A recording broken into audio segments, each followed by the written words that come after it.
Москвадагы мекендештерге жарыя. Казакстанга кирди чыкты кылуу керек болсо бизге кайрылаңыз. Жолго чыгаарда документти текшерип, кара тизмеде бар жогун тактайбыз. Эң негизгиси биз пересадка өзүбүз аягына чейин алып барып алып келебиз. Биздин дарек метро Кожуховская. Кененирээк маалымат алуу үчүн төмөндөгү номерлерге кайрылыңыз. Эрнис мырза 8929 654 45 64 8925 017 16 16 24 саат бою чала бериңиздер. Ырчы Кайрат Кыргыз күн мурда жалаңаш сүрөтүн жарыялаганынын себебин айтты. Ал жалаңаш сүрөтүн сот тармактагы бір акчасынан өчүрүп салган. Ырчы муну туура эмес басып алганы менен түшүндүргөн. 374 миң көрүү топтолду. Эртеңкиге чейин турганда 7 миллионго чейин жетмек экен. Жакшы сүрөт киргизсем ойлонбойсуңар. Залкарларды мактап, колдоп жазгыла десем унчукпайсыңар. Анан жөн эле көлдө түшүп койгон сүрөттү талкуулайсыңар. Демек, көргүңөр келет. Өзүңөр мынчалык жаман комментарий жазасыңар. Бирок силер жасаган жаман ишти жасабайм. Диндегилер жаман айтпа деп коюп, ашмалтай жазасыңар. Билгиңер келсе, сүрөт жамандарга арналган болчу. Сөз ээсин табат деп жазган Ырчы.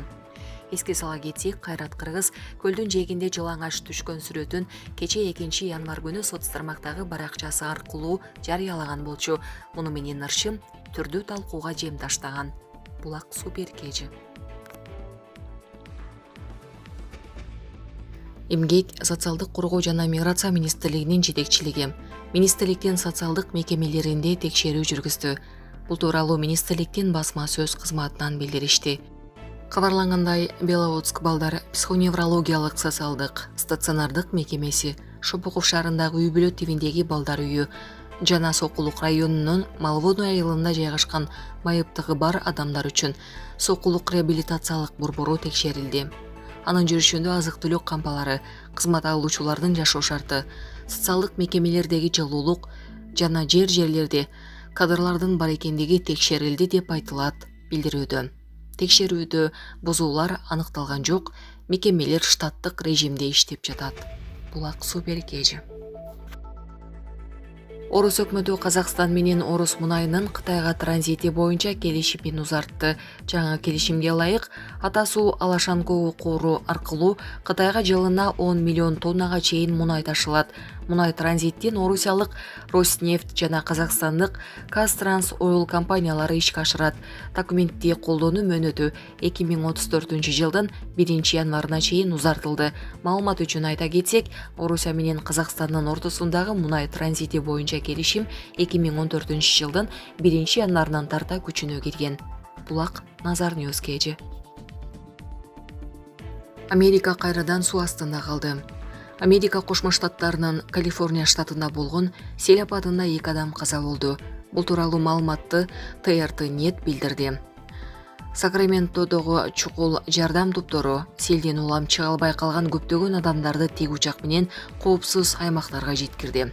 Жамгыр таасирдүү болгон Калифорния жана Невада штаттарында бул жыл менен 235 миң үй жана ишкананын электр жарыгысыз калганын билдирди. Бир тараптан жер титирөө боюнча изилдөө жүргүзгөн АКШнын геологиялык кызматынын маалыматына караганда, Калифорния штатындагы Рио-Дель шаарында күчү 5,4 балга жеткен жер титирөө болду. Рио-Дель муниципалитети тарафынан жасалган билдирүүдө жер титирөөдөн улам аймакта 100гө жакын үйдүн зыянга учураганы белгиленди. Билдирүүдө жер титирөөдөн улам шаар тургундарынын жарымынын электр жарыгы жана 30% суусунун үзгүлтүккө учурагандыгы маалымдалды. Булак Назар Ньюс кежи. Туркияда президенттик шайлоо белгиленген мөөнөттөн мурда өтүшү мүмкүн. Туркияда 2023 жылдын 18 июнуна белгиленген президенттик жана парламенттик шайлоонун датасы бир аз эртерээк жылдырылышы мүмкүн. Мындай мүмкүнчүлүктү кечээ 2 январда бийликтеги Адилеттик жана Өнүгүү партиясынын расмий өкүлү Умар Челик билдирди. Бизде бул шайлоону 18 июнда өткөрүүгө эрк бар, бирок кээ бир көйгөйлөр пайда болушу мүмкүн. Бул биздин жарандар өлкө боюнча саякатка чыгып, көбү ар кайсыл жерлерде боло турган мезгилге туш келгенин эске алып, азыр бул күн боюнча сүйлөшүүлөрдү жүргүзүп жатабыз, деди Челик. Ошол эле учурда башкаруучу партиянын өкүлү добуш берүү күнүн жылдыруу мүмкүн болушунча мөөнөтүнөн мурда шайлоо өткөрүү катары карала турган чечим болбой турганын айтты.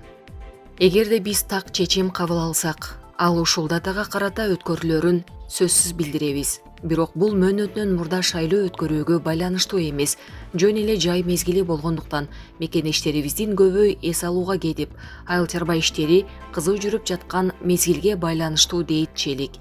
Эске сала кетсек, 2022 жылдын августунда Туркиянын юстиция министрлигинин башчысы Бакир Боздок өлкөдө президенттик шайлоо 2023 жылдын 18 июнунда өтөрүн билдирген. Туркияда жалпы президенттик жана парламенттик шайлоолор жергиликтүү мыйзамдарга ылайык бир күндө өткөрүлөт. Бийликтеги элдик альянс алардын жалгыз талапкери азыркы президент Эрдоган болоорун жарыялаган. Оппозиция буга чейин Туркиянын учурдагы президенти шайлоого катыша албайт, анткени бул анын 3-мөөнөтү болоорун билдирген. Булак Назар Ньюс KG.